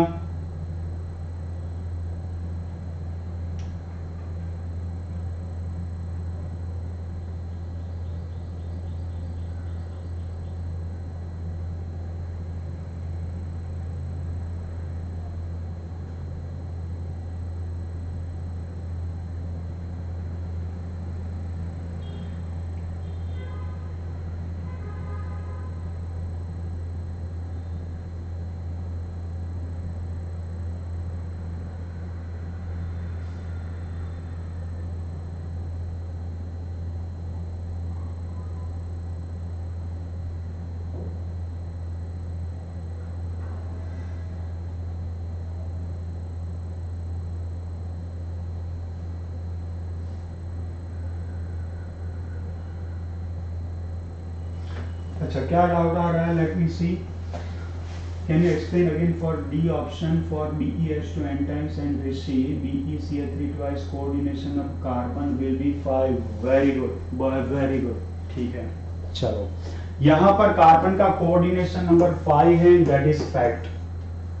यहां पर कार्बन का कोऑर्डिनेशन नंबर क्या हो जाएगा स्टूडेंट्स, 5 हो जाएगा। ठीक है, चलो दैट इज ट्रू। ठीक है, और ये एक एक्सेप्शनल केस की तरह इसे ट्रीट करें। और याद ये भी रखना है आप लोगों को कि यहाँ पर कार्बन का कोऑर्डिनेशन नंबर भले ही 5 हो जाता है, लेकिन उसकी वैलेंसी जो होती है ना, इसके आसपास इलेक्ट्रॉन्स जो रहते हैं, वो इलेक्ट्रॉन्स जो होंगे ना, वो कभी भी 8 से ऊपर नहीं जाएंगे। इसकी ऑर्बिटल्स जो इन्वॉल्व होती है ना, उसकी ऑर्बिटल, सुनना ध्यान से, उसकी ऑर्बिटल जो इन्वॉल्व होती है वो 4 ही ऑर्बिटल इन्वॉल्व होती है। कैसे इन्वॉल्व होती है? 4। देख लो फिर से यहां पर अगर कोई बॉन्ड बन रहा है तो ये बॉन्ड कैसे बनेगा? पहले तो ये देख लो कि ये बोरोन की sp3 है, ये ये बेरिलियम की sp3 है, दूसरे बेरिलियम की sp3 है। और यहां पर अगर मैं कार्बन की बात करूं तो ये कार्बन की sp3 हो गई, ये कार्बन की दूसरी sp3, तीसरी sp3, चौथी sp3 हो गई। अब बताओ ये कार्बन के कोऑर्डिनेशन नंबर कितना हुआ यहां पर, वो देखते हैं। चलो अब यहां पर क्या होगा, यहां पर हाइड्रोजन की 1s, हाइड्रोजन की 1s, हाइड्रोजन की 1s ओवरलैप हो गई।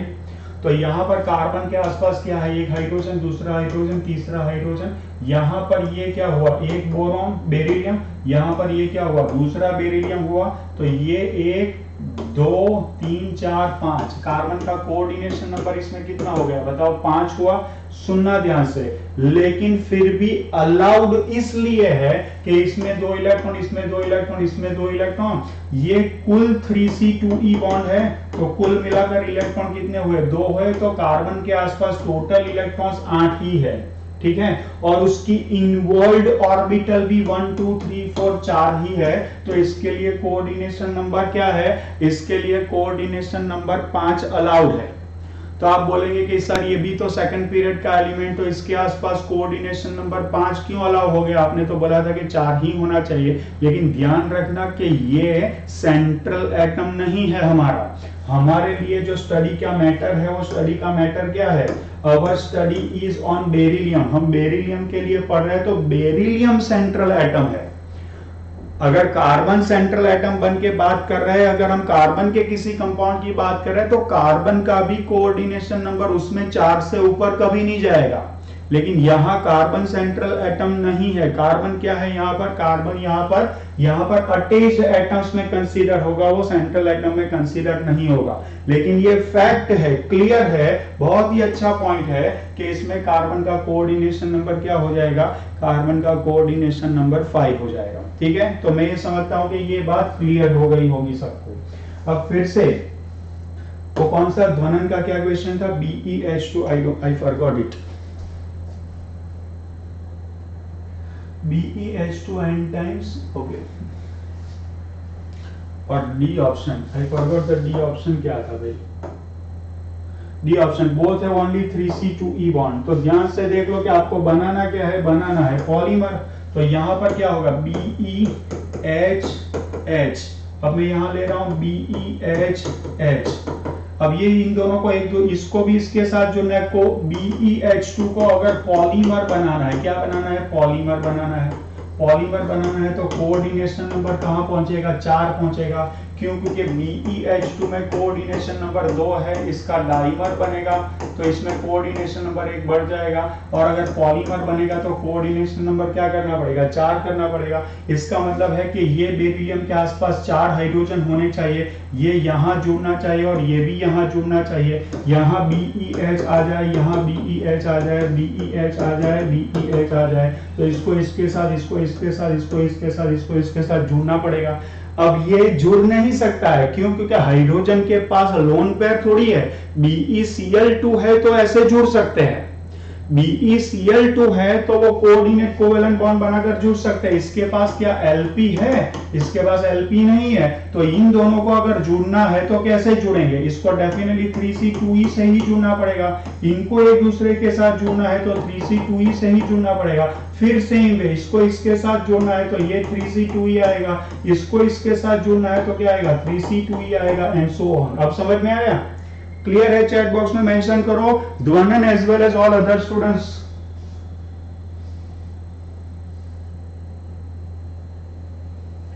बहुत अच्छा क्वेश्चन था। वैसे सब लोगों के दिमाग में ये डाउट हो सकता था, आई थिंक क्लियर हो गया होगा अब।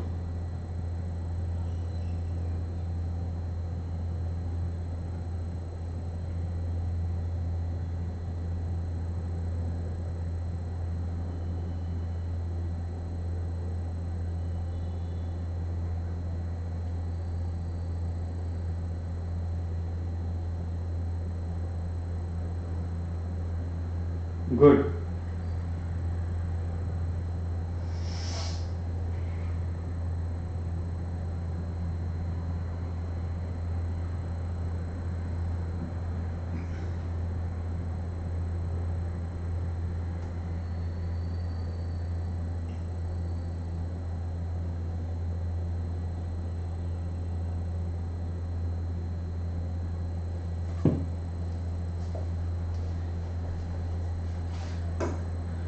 अब कुछ और एग्जांपल मैं आपको बता देता हूं। कभी कभी क्वेश्चन पूछ लिया जाता है FeCl2 के रिलेटेड, Fe2Cl4 के रिलेटेड, FeCl3 के रिलेटेड और Fe2Cl6 के रिलेटेड। ध्यान रखना ये जो है ये सिलेबस में एक्चुअली JEE मेंस के सिलेबस में नहीं है, लेकिन ये JEE एडवांस के सिलेबस में है। तो FeCl2 के बारे में कुछ आपको दिमाग नहीं लड़ाना है, ये आपको बिल्कुल BeCl2 की तरह सोचना है। इसको आपको Be2Cl4 की तरह सोचना है, इसको आप AlCl3 की तरह सोचें और इसको Al2Cl6 की तरह सोचें। ठीक है, मैंने आपको हिंट दे दी।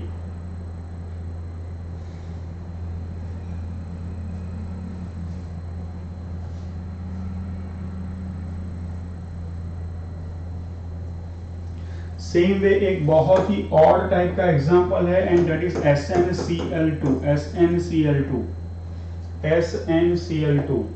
SnCl2 में आपको पता है, चलो इसको पहले तो पोस्टमार्टम करते हैं। SnCl2 कौन सी फैमिली से है? Carbon, silicon, germanium, stannous, lead. तो स्टेनस कार्बन की फैमिली से है, इसकी इलेक्ट्रॉन कॉन्फ़िगरेशन NH2 होती है।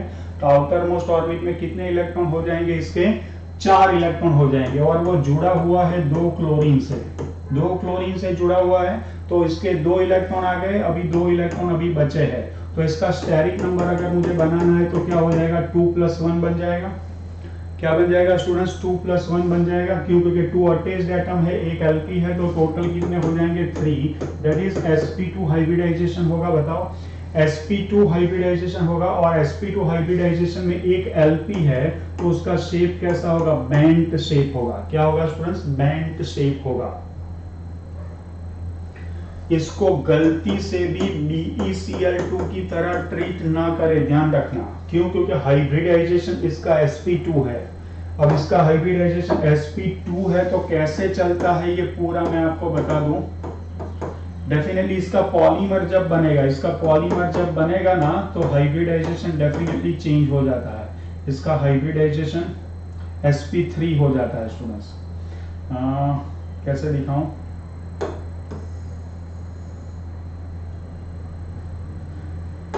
SnCl2 पॉलीमर,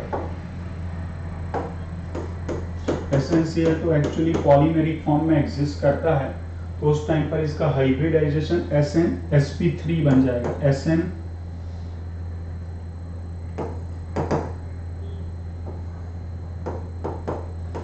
ऐसे अगर इसको मैं दिखाऊं,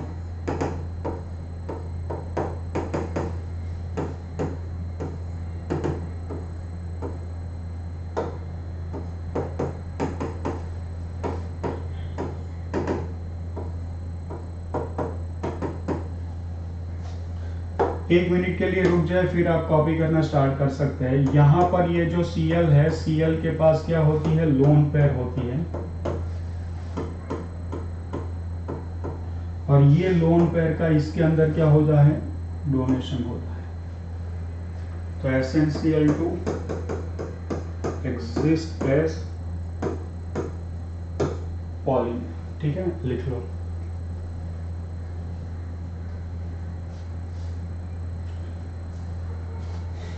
और इसके लिए एक बहुत बेटर वर्ड लिखेंगे, ये एक्चुअली एक चेन पॉलीमर है। ऐसा एक चेन चल रही है, देख रहा है? ये एक चेन चल रही है, इट गोज लाइक दिस। ठीक है,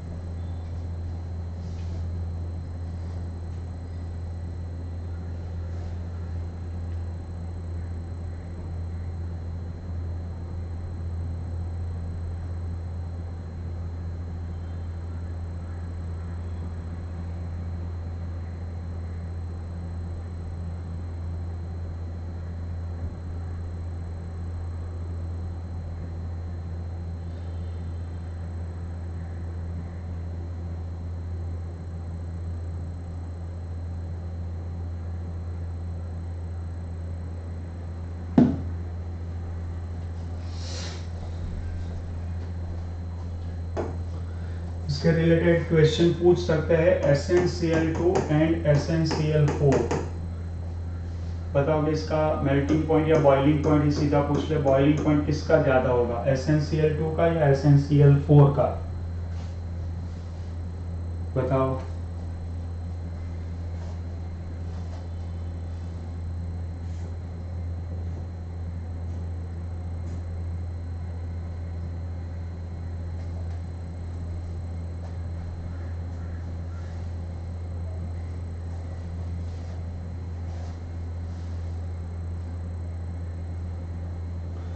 ऐसा आएगा, ऐसा आएगा या ऐसा आएगा? चलो चलो चलो चैट बॉक्स में मेंशन करो।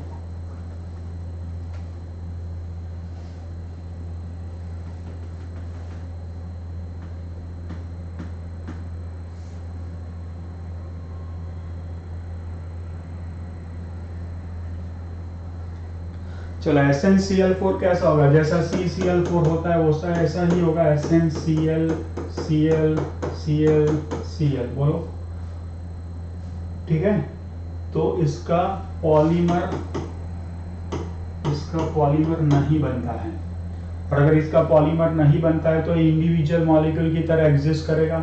जबकि अभी अभी आपने देखा कि SnCl2 में ऐसा पॉलीमर बनता है, तो there are so many molecules bonded with one another.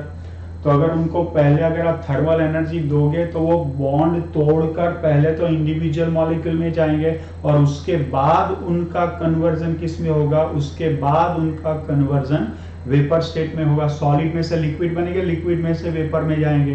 तो डेफिनेटली एट्रैक्टिव फोर्स का मैग्नीट्यूड किसके पास ज्यादा है, एट्रैक्टिव फोर्स का मैग्नीट्यूड SnCl2 के पास ज्यादा है। तो डेफिनेटली उसको तोड़ने में क्या ज्यादा एनर्जी लगेगी, एनर्जी अगर ज्यादा लगेगी तो मेल्टिंग पॉइंट और बॉइलिंग पॉइंट क्या हो जाएंगे, इंक्रीज हो जाएंगे। एक और भी रीजन है, वो कौन सा रीजन आप समझ सकते हैं कि SnCl2 में Sn के ऊपर चार्ज +2 है, और SnCl4 की अगर मैं बात करूं तो Sn के ऊपर चार्ज +4 है। तो इसके पास चार्ज ज्यादा है, बताओ चार्ज ज्यादा है और साइज क्या होगी, स्मॉल होगी। चार्ज ज्यादा है, Sn के ऊपर +2 चार्ज और Sn के ऊपर +4 चार्ज। अगर ये इतना बड़ा है तो ये बहुत छोटा होगा। तो ये स्मॉल साइज कैटायन है, small cation large anion. Anion तो सेम ही है तो इसको भूल जाए। स्मॉल कैटायन क्या होगा, इसकी पोलराइजिंग पावर क्या होगी, इसकी पोलराइजिंग पावर ज्यादा होगी। और पोलराइजिंग पावर अगर ज्यादा होगी तो SnCl2 और SnCl4 इन दोनों में SnCl4 का कोवेलेंट नेचर क्या होगा, कोवेलेंट नेचर ज्यादा होगा। कोवेलेंट नेचर ज्यादा होगा तो इसका कोवेलेंट नेचर क्या होगा, कम होगा। इसका मतलब है कि इसका आयोनिक नेचर क्या होगा, ज्यादा होगा। जिसका आयोनिक नेचर ज्यादा होता है उसका मेल्टिंग पॉइंट बॉइलिंग पॉइंट ज्यादा होता है। बोलो, दोनों रीजन से समझ में आ गया। सबसे बड़ा रीजन तो यही है, स्ट्रक्चर दोनों ही कोवेलेंट है, समझ के चलो, ठीक है ना, ये समझ के चलो। लेकिन होता क्या है, SnCl2 जो है वो पॉलीमेरिक फॉर्म में है और उसका कोवेलेंट नेचर SnCl4 की कंपैरिजन में कम है। क्यों, क्योंकि SnCl4 में Sn+4 है जिसमें कैटायन की साइज स्मॉल है एज कंपेयर टू SnCl2, तो उसका पोलराइजिंग पावर ज्यादा है, तो पोलराइजेशन वो ज्यादा करेगा। पोलराइजेशन अगर वो ज्यादा करेगा तो उसमें आयोनिक कैरेक्टर कम हो जाएगा SnCl2 की कंपैरिजन में। बोलो, ये समझ में आया, अंडरस्टूड लिखो।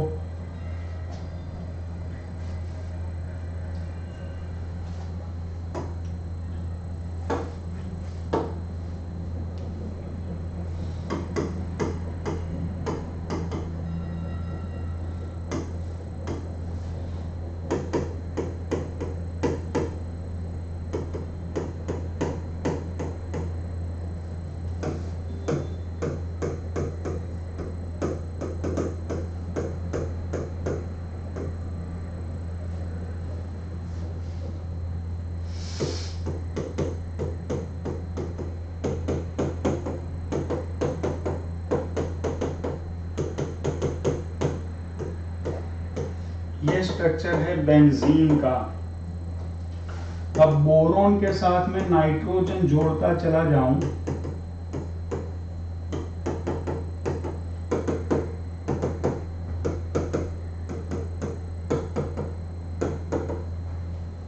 तो ये हो गया B3N3H6। अब आपको पता होगा कि यहाँ पर ध्यान से देख लो कि बोरॉन भी 3 एटम के साथ जुड़ा है, नाइट्रोजन भी 3 एटम के साथ जुड़ा है। यहाँ पर हाइब्रिडाइजेशन क्या हो जाएगा, तीनों सभी बोरॉन और नाइट्रोजन का क्या हो जाएगा, हाइब्रिडाइजेशन। सभी बोरॉन और नाइट्रोजन का हाइब्रिडाइजेशन क्या हो जाएगा, sp2। sp2 ध्यान से सुनना, क्यों? क्योंकि नाइट्रोजन के पास क्या होती है स्टूडेंट्स, नाइट्रोजन के पास Lp होती है, और ये जो बोरॉन है जो sp2 हाइब्रिडाइजेशन में पड़ा है उसके पास क्या होती है, empty sp2 ऑर्बिटल होती है। तो ये इसके साथ क्या कर लेगा, बैक बॉन्डिंग करेगा, ये इसके साथ बैक बॉन्डिंग करेगा, ये इसके साथ बैक बॉन्डिंग करेगा, and due to that reason इसका स्ट्रक्चर क्या हो जाएगा, इसका स्ट्रक्चर कुछ इस तरह से हो जाएगा।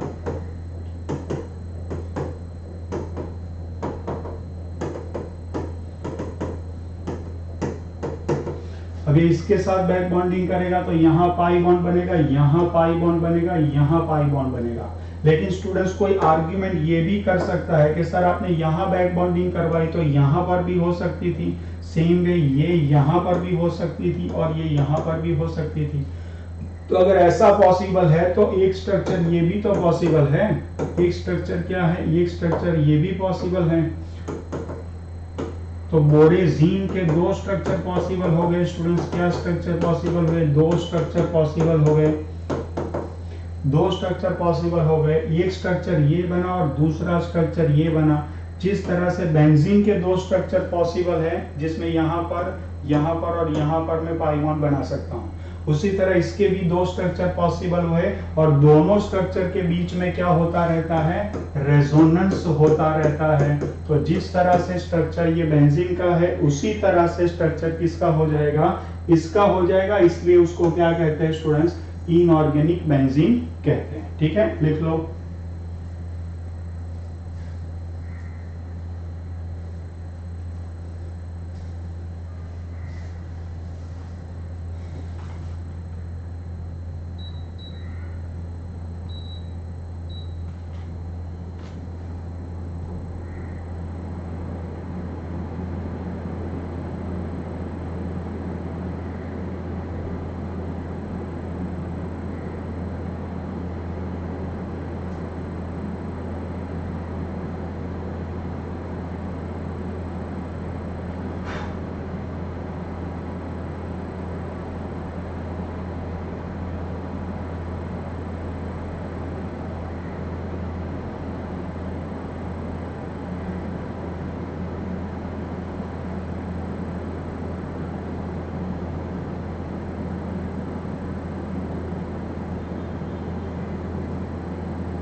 चलो, आप लोगों को पता होगा कि अगर आपने ऑर्गेनिक केमिस्ट्री का क्लास अटेंड किया है तो लास्ट क्लास में हम लोगों ने बहुत ही ब्रेनस्टॉर्मिंग की थी, बहुत सारे डिफरेंट स्ट्रक्चर्स बनाए थे, जिसमें से एक स्ट्रक्चर ये था, चेक करो, एंड दैट इज व्हाट के हाउ मेनी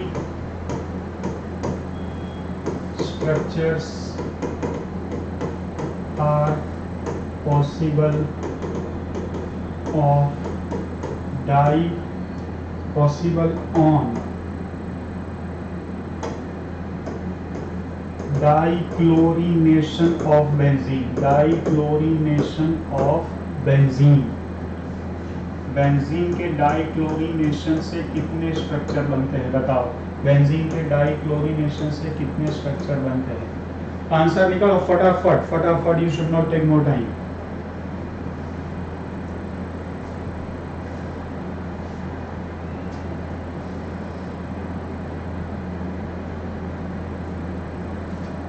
और एक इम्पोर्टेंट चीज यहाँ पर, एक रेजोनेंस के साथ साथ अब ये भी एक इम्पोर्टेंट पॉइंट है, ये लिख लेना कि ये एरोमेटिक है।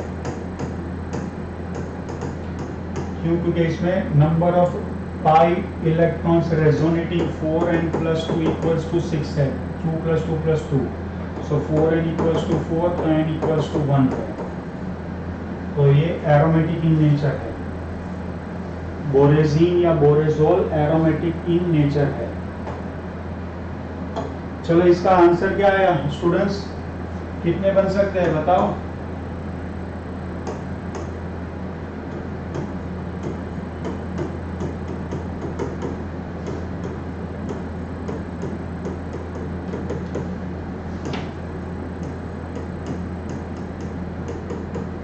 ठीक है, 3।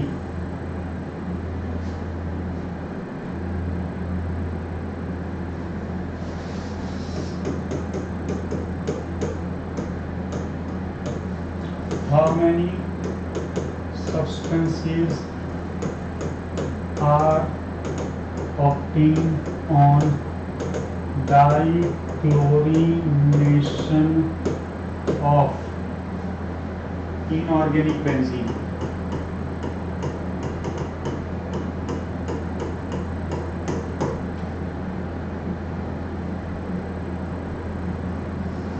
इनऑर्गेनिक बेंजीन के डाइक्लोरिनेशन से कितने स्ट्रक्चर्स बन सकते हैं?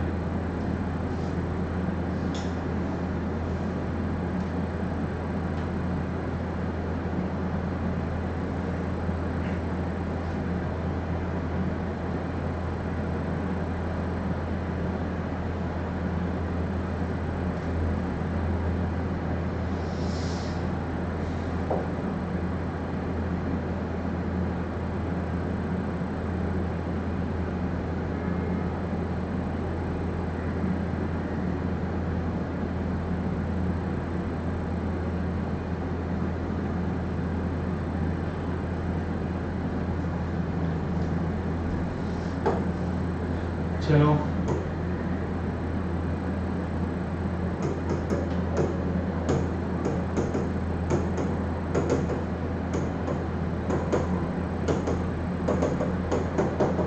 बीच में मैं सर्कल लिख लेता हूँ।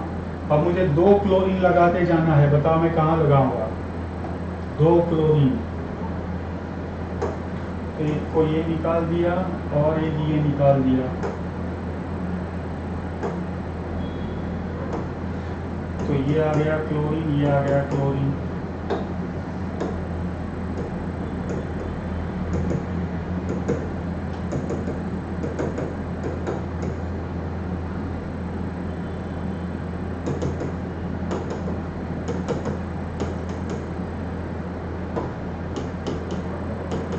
जैसे ये ऑर्थो बना था, ये मैंने मेटा बना दिया, बताओ अब क्या बना दूंगा? एक पैरा बना दूंगा।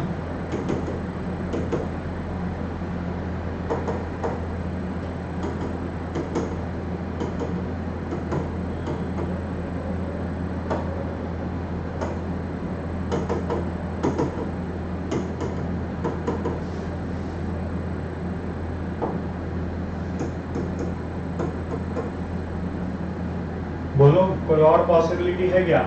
ऑफ कोर्स बीच में सर्कल आएगा। ये बन गया ऑर्थो, ये बन गया मेटा और ये बन गया पैरा। क्या दिक्कत है?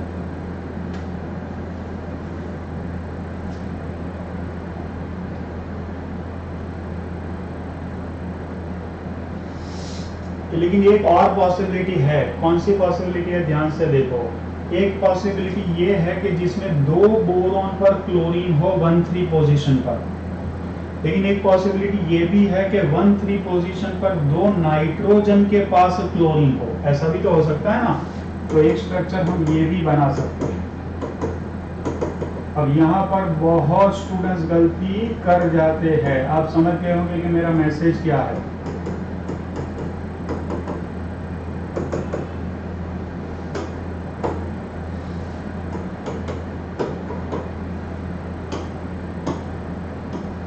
कितने स्ट्रक्चर्स बने स्टूडेंट्स? 4।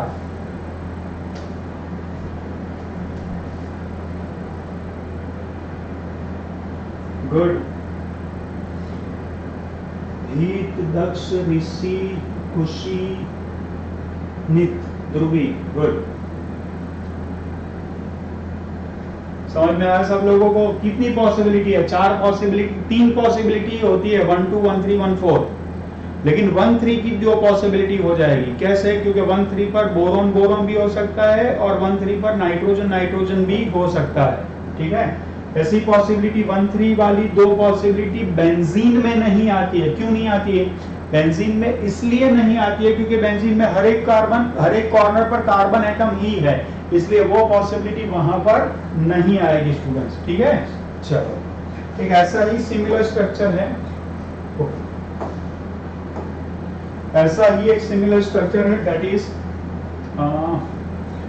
B3O6-3, ऐसा एक स्ट्रक्चर है और वो होता है BOO BBO कुछ इस तरह से।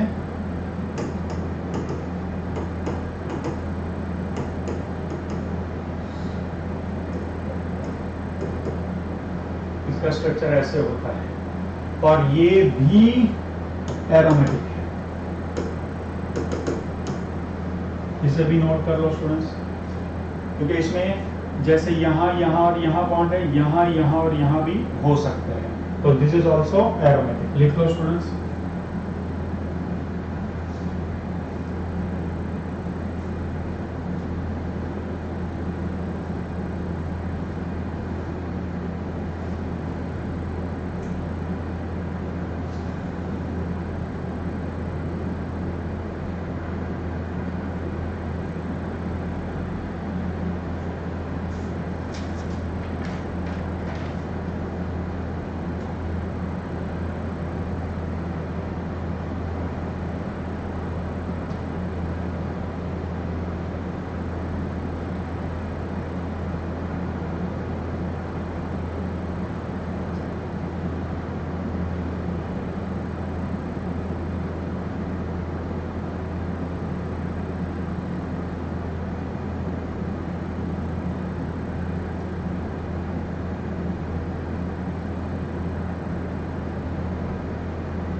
लिख लिया स्टूडेंट्स। अब एक बहुत इंपॉर्टेंट स्ट्रक्चर की ओर हम आगे बढ़ रहे हैं, and that structure is borax. आपने शायद नाम सुना हो बोरेक्स का, that is Na2B4O710H2O which is actually Na2B4O5OH 4 times 8H2O। बहुत ही यूनिक सा स्ट्रक्चर है इसका।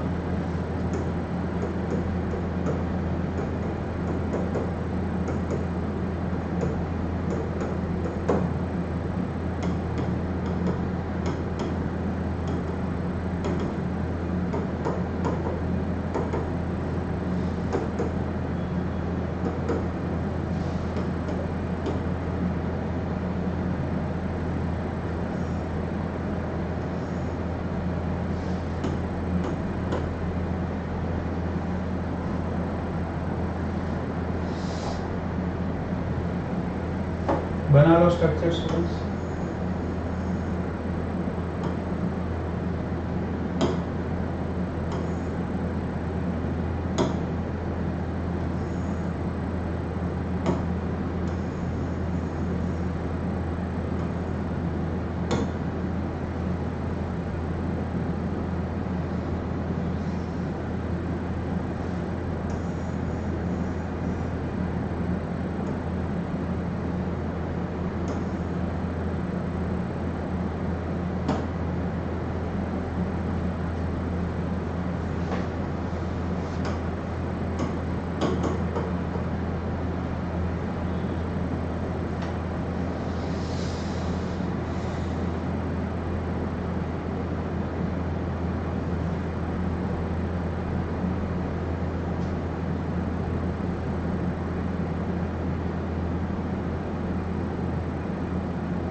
बना लिया स्टूडेंट्स?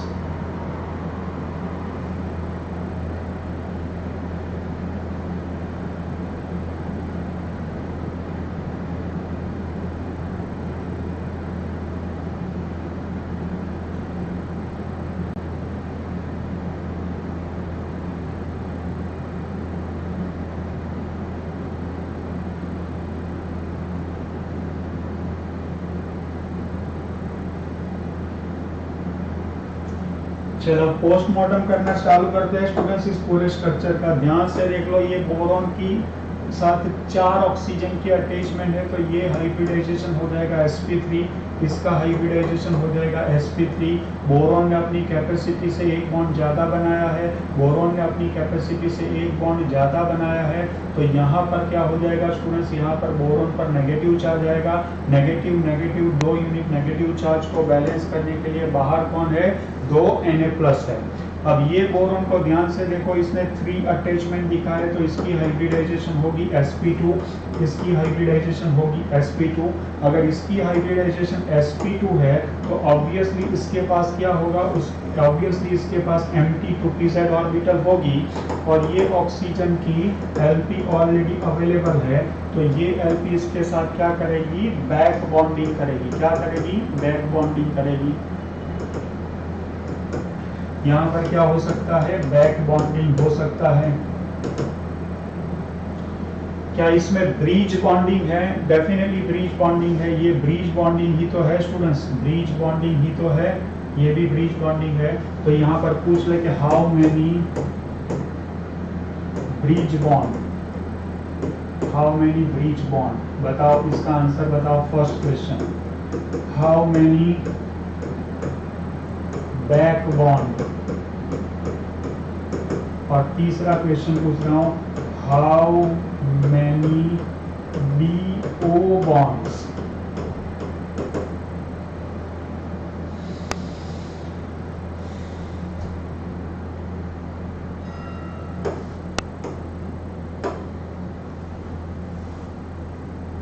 क्या ये इसके साथ ब्रीज बॉन्डिंग करेगा, ये इसके साथ ब्रीज बॉन्डिंग, नो, इसके साथ ब्रीज बॉन्डिंग नहीं होगा, क्योंकि इसके पास एम्प्टी ऑर्बिटल ही नहीं है। ब्रीज बॉन्डिंग कितनी है, 1 2 3 4 5, तो ब्रीज बॉन्डिंग कितनी हो गई स्टूडेंट्स, ब्रीज बॉन्ड हो गई 5। बैक बॉन्डिंग कितनी होगी स्टूडेंट्स, यहाँ पर बैक बॉन्डिंग होगी, यहाँ पर बैक बॉन्डिंग होगी, बैक बॉन्डिंग हो गई 2। अब BO बॉन्ड्स कितने हैं चेक करते जाओ, 1 2 3 4 5 6 7 8 9 10 11 12 13 14, टोटल BO बॉन्ड्स कितने हैं स्टूडेंट्स, 14 है।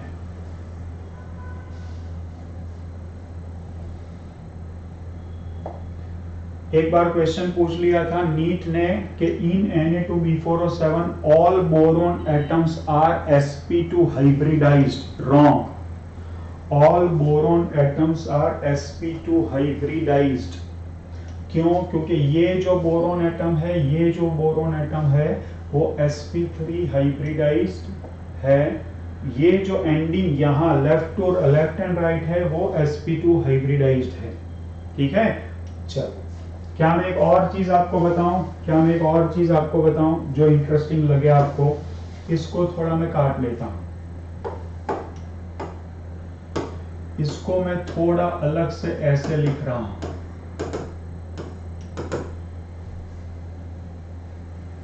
इसको फिर से मैं यहां से हटाकर यहां डाल देता हूं, इसको हटाकर मैं यहां डाल देता हूं। तो बहुत ध्यान से देखना स्टूडेंट्स, आपको कितना इंटरेस्टिंग लग रहा है आपको मुझे बताना है। यहां मैं वाटर मॉलिक्यूल बना रहा हूं HOH, और यहां मैं वाटर मॉलिक्यूल बना रहा हूं HOH।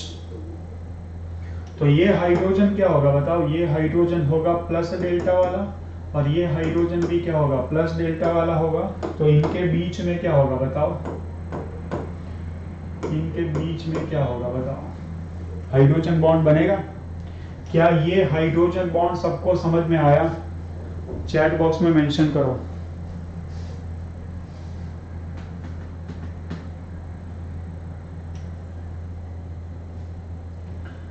चलो बच्चों चैट बॉक्स में मेंशन करो हाइड्रोजन बॉन्ड समझ में आया।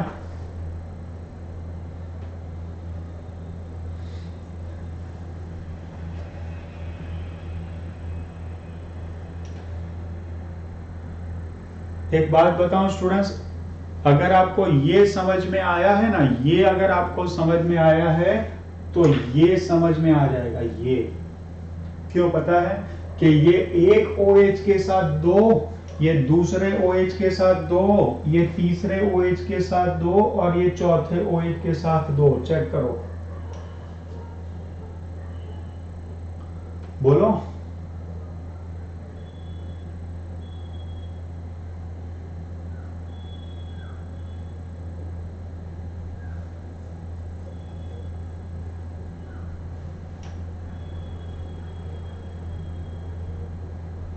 हो गए 8H2 जस्टिफाइड, जस्टिफाइड बोलो। क्लियर?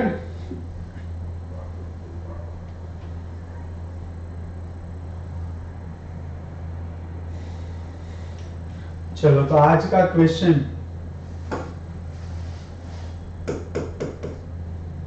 चलो how many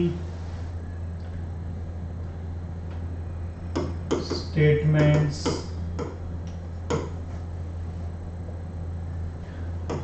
are correct for borax। आपको नंबर नहीं बनाना है, हाउ मैनी निकाल देता हूं। चलो which कर देता हूं, which statements are correct।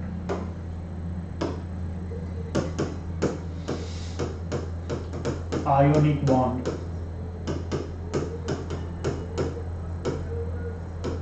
covalent bond, coordinate covalent bond, hydrogen bond, bridge bond, back bond, 3C2E bond, 3C4E bond, 2C2E bond,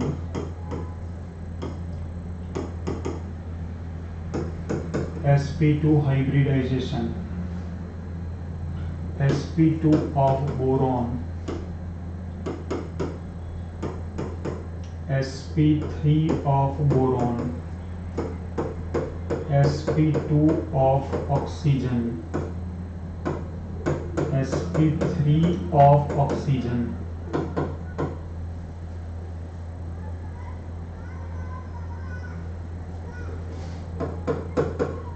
planar, non-polar,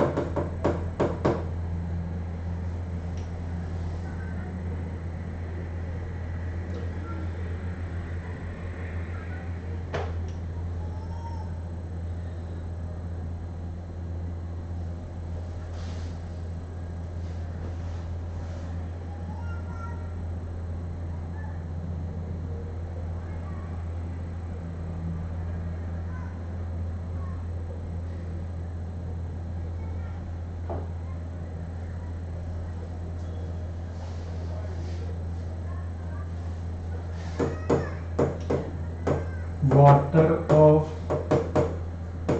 crystallization equals to 10।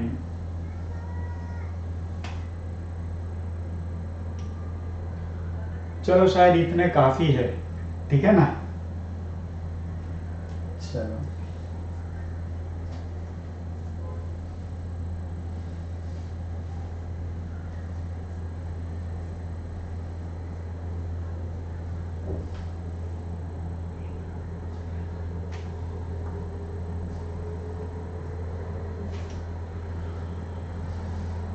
Done. चलो आज की क्लास में मैंने ब्रिज बॉन्ड के बारे में बहुत डिटेल में और डिटेल में पढ़ा है। अब तक हमने जितना डिस्कस किया उसके और डिटेल एनालिसिस करके हमने आज कुछ और एग्जांपल्स स्पेशली थ्रू क्वेश्चंस हमने आज डिस्कशन किया है, ठीक है। तो आई होप कि आज की क्लास आप लोगों को बहुत अच्छी लगी होगी, एंड ऑफ कोर्स आज की क्लास मुझे बहुत अच्छी लगी क्योंकि आप लोगों ने बहुत सारी अच्छी विशेष मुझे दी है। आप मुझे मेरे पर्सनल इनबॉक्स व्हाट्सएप पर भी आप मुझे विश भेज सकते हैं। मैं देखना चाहता हूं कि कौन स्टूडेंट्स बहुत अच्छी डेकोरेटिव विश मुझे भेजता है। I would really love to know your feelings towards me, ठीक है ना। तो मेरा दिन और भी बेहतर हो जाएगा। ऑफ कोर्स आप लोगों ने ऑलरेडी मुझे विश कर दिया है। If you wish to wish me personally on my WhatsApp inbox, definitely you are most welcome, and thank you so much आप लोगों की विशेष के लिए। और डेफिनेटली आप लोगों की विश एंड एक्सपेक्टेशन के कारण definitely I will be able to do way much better for your students fraternity and community, and that will help you out to catch and go even beyond your dreams, ठीक है। आज की class आपको कैसी लगी, that and for your wishes you are most welcome to share with me. Thank you so much for making my day so much beautiful and happy. Thank you so much. Keep learning, enjoy chemistry. जय हिंद।